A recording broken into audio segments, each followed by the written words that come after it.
Thank you for tuning in. This is DJ Bob Fresh from Segashiro.com. Today we're looking at an 18-plus horizontal scrolling shooter that features surreal imagery and strong homoerotic content. Choaniki literally means Super Big Brother. It's a Japanese video game series originally developed by Messiah and published by NCS Corp.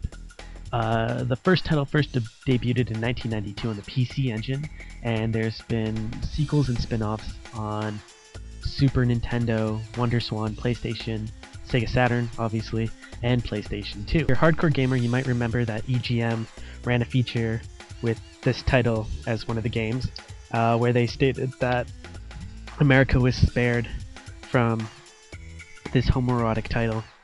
Now, many people mistook that to mean that EGM was against homoerotic or gay games. Now, there's nothing wrong with there being a gay game or a homoerotic game out there. It has every right to be in the marketplace as any other type of game. So I'm going to sort of drop that topic and drop that subject matter and discuss more about the game itself and its relation to the others in the series.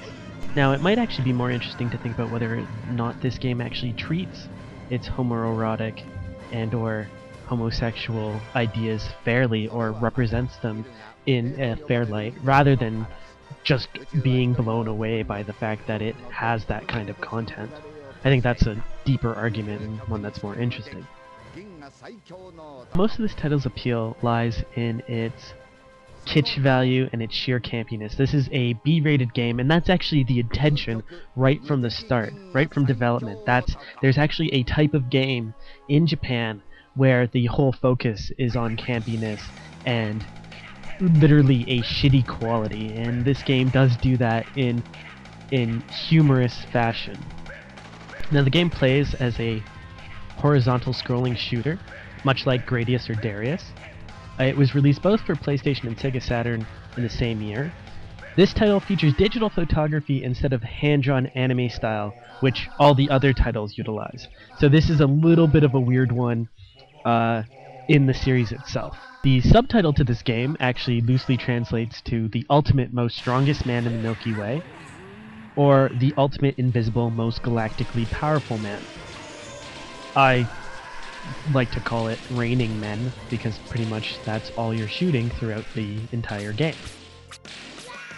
The series mascot is Samson and Aiden, who are the personifications of phallic imagery. They both have holes on their heads and shoot white beams of energy from them. Now, these characters have made a few cameos in other games, including the Lagrisser series, and including God Hand, where the main character pokes fun at a Samson and Aiden who are powerless yet flamboyant drag queens. So obviously these characters have made their tour around the history of gaming. You control one of two main characters in this game, either a female with two baby angels, or you control a man with Samson and Aiden as his, I guess, wingmen. This game is very Japanese. There's no English to be found in the menus, as you can see here. And it's actually quite hard to navigate and figure out what's going on. I had a little bit of trouble. But it being a horizontal shooter, it seemed relatively straightforward after a little while.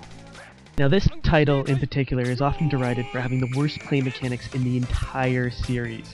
Even hardcore fans of this series claim that the fun is ruined by the relatively poor controls and near impossible difficulty at times.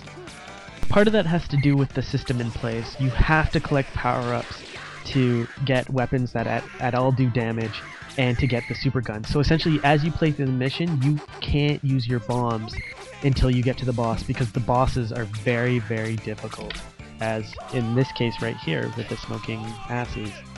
I find the controls to be terrible, but I've played a lot of shooters on Saturn. The Saturn is home to a great many shooting games that are fun and wonderful, and this one definitely isn't of top tier quality. Graphically, this is a mixed bag. It really lives in that 32-bit era of digital photography, that Mortal Kombat cutout kind of look, except, even in this title, it's not done as well as Mortal Kombat 3 or Mortal Kombat Trilogy. The music and sound design are actually well done. The music really fits the campy feel and sets that tone off nicely. The sound effects also work well and are rather humorous. Now, arguably the most fun I've had with this game was actually letting friends play it and watching them look confused and disoriented as they confronted their own sexuality. Now, I can't give this game a recommendation simply because it's not a very good horizontal shooter, and the gameplay department is actually quite lacking. Now, what this game does have, in sort of from an archivist perspective, is an interesting theme, an interesting content, simply because it is so unique in the world of gaming. This is DJ Bob Fresh signing out, saying thank you for checking out the website and checking out our sponsors. Your clicks keep us alive, and keep on gaming.